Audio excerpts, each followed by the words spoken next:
Hello and welcome back to RE Radar. Once again, I'm your host and realtor, Nathan Mathisen. And if you're new to the show, RE Radar, we're all about education here. And how I'm going to be bringing that to y'all is through a new little three-part series I'm going to be doing. So over the next month, these are going to be kind of the episodes that you'll be seeing. And it's going to be all about the home value. And specifically, what are the different things that are affecting the values of homes in the United States? And just a spoiler alert for you guys, there's a lot of different things that affect home values. So, starting up, we're going to break it up into different segments. So, for this week's is going to be about location.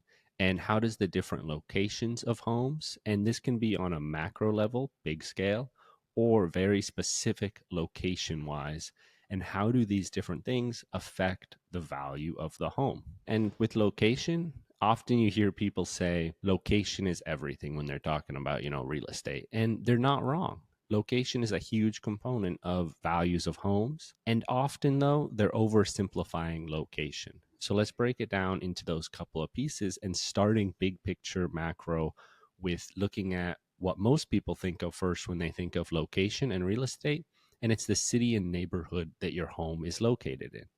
Are you in the city of Seattle, or are you in one of the surrounding cities like Shoreline or Renton? And then, more specifically, in terms of neighborhood, if you're in the city of Seattle, are you in Ballard? Are you in Queen Anne? Are you in Beacon Hill? Where are you at inside the city of Seattle? Really, the common things that people are going to associate location with is going to be things like, schools. It's going to be crime rates. It's going to be amenities nearby. It's going to be proximity to their work. How do they get to their work? Is there, public transportation? Is it going to be a long commute? What's the traffic like? All these different things are what people are going to associate locations with. So locations, of course, are going to be a huge component then in real estate. Each location, of course, and neighborhood in Seattle, they all have different stereotypes. So how do these stereotypes affect value?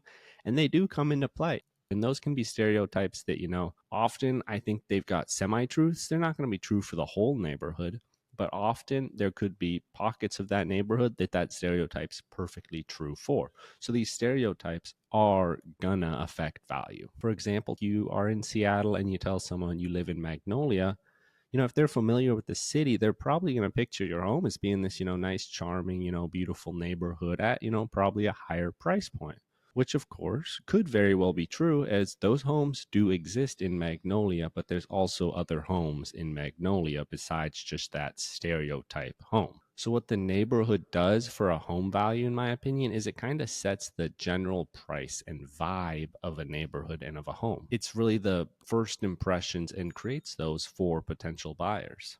And when I say it kind of helps create the price range for a home, in different neighborhoods of Seattle, there's kind of a different minimum price. And what that minimum price is often associated with or due to is the land value in that neighborhood. Different neighborhoods have different values. For example, a rundown home in the Green Lake neighborhood is going to sell for more than an equally rundown home in the Central District. And this is no shot at Central District. I used to live there. I love it right around there. But unfortunately, that neighborhood, the Central District, it's just seen as less desirable than Green Lake. So it's going to have a lower median value of homes. Pulling up statistics specifically just to show this, the median closed sale price in Central District for April was $819,000, and in Green Lake, median closed sale price was $955,000.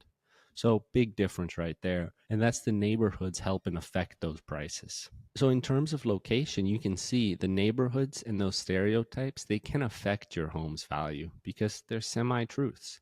And that could be good though for some people, or it could be bad. It can be good for those folks that, they bought their home 25, 30 years ago, and now these neighborhoods, they bought it for cheap, and now these neighborhoods are really popular, really sought after, so their homes have appreciated in value immensely. And so perhaps, in these neighborhoods that are sought after, if you bought a while ago, I mean, your home could be kind of run down or maybe not in the best of shape, but you could still then sell it for a good amount of money compared to if you had bought a home 30 years ago and you do the same thing where you just do mini maintenance every once in a while, but it starts to really fall apart a little bit, your home.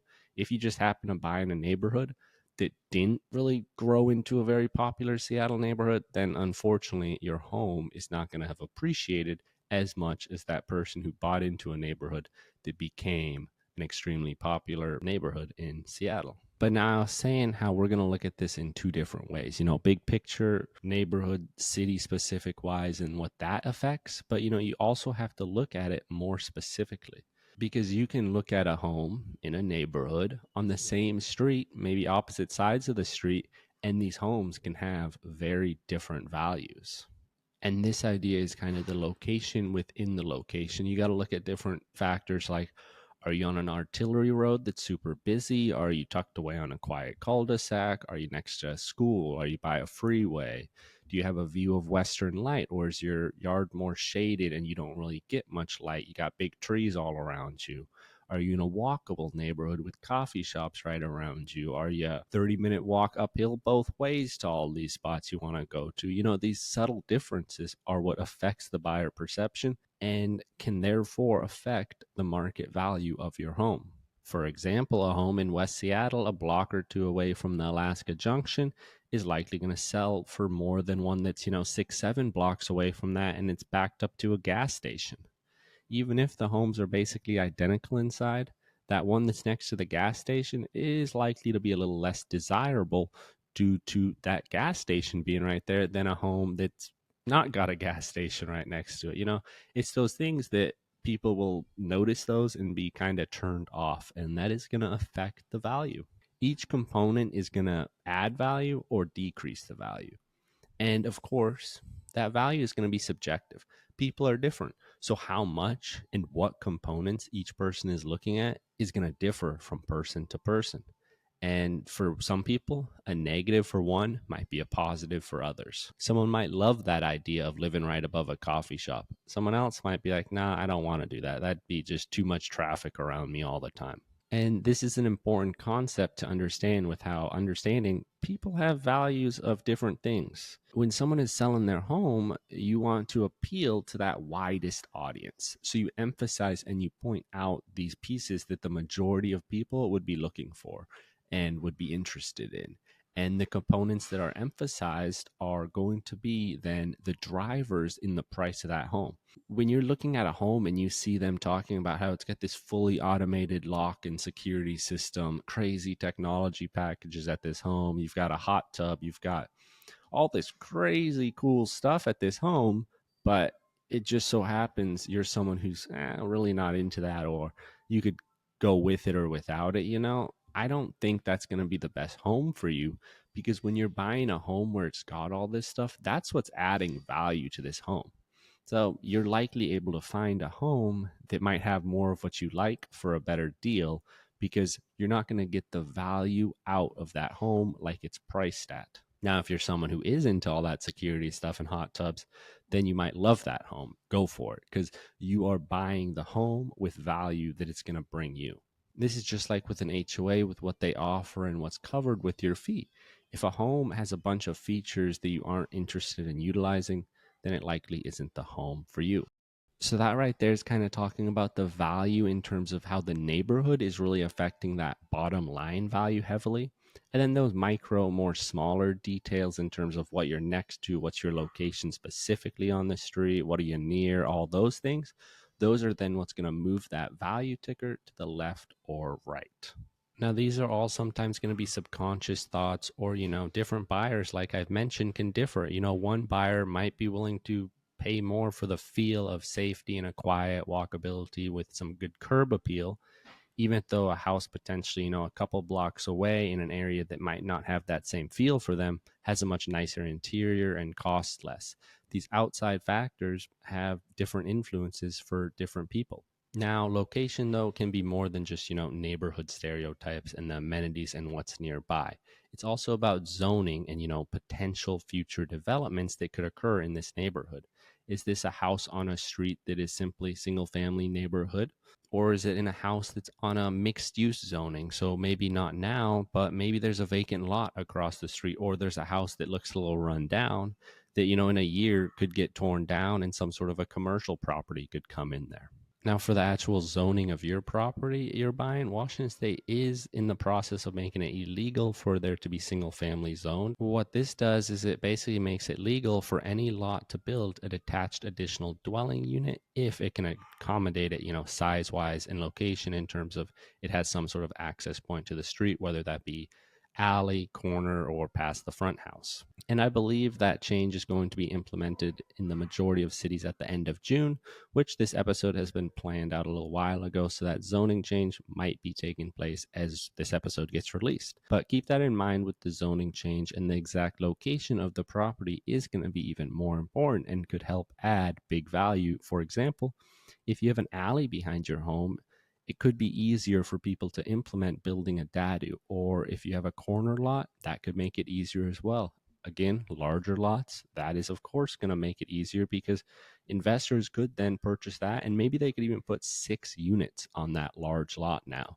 So your home is potentially going to get value added to it if it has the ability to add these additional dwelling units through whether they're detached, whether it's added on to your current structure, or whether your home might be not in the best of conditions, you're on a big lot.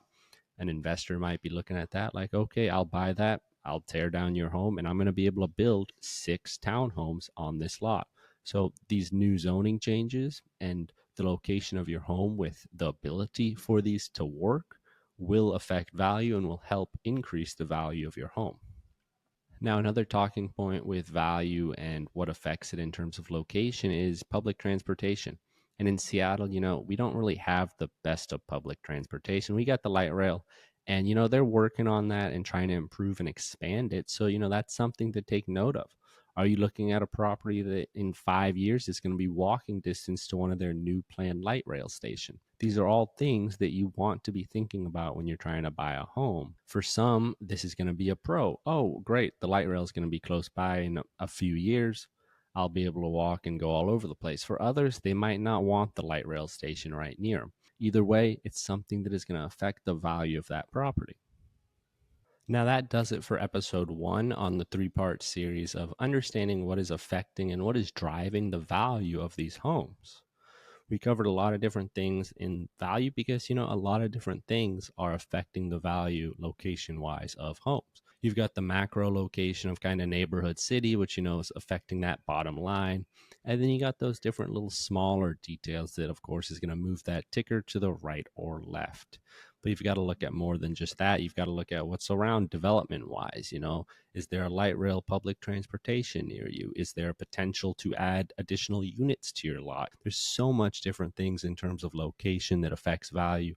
I'm sure I couldn't cover it all because, you just can't. There's a lot of different things that affect value. And that's the main takeaway. Understand, there's a few things to specifically look at for you, and understand that you want to buy a home that the value is what you're enjoying. The value of that home is what you were looking for. Don't buy a home where the value is something you don't care about, because I think that's a waste.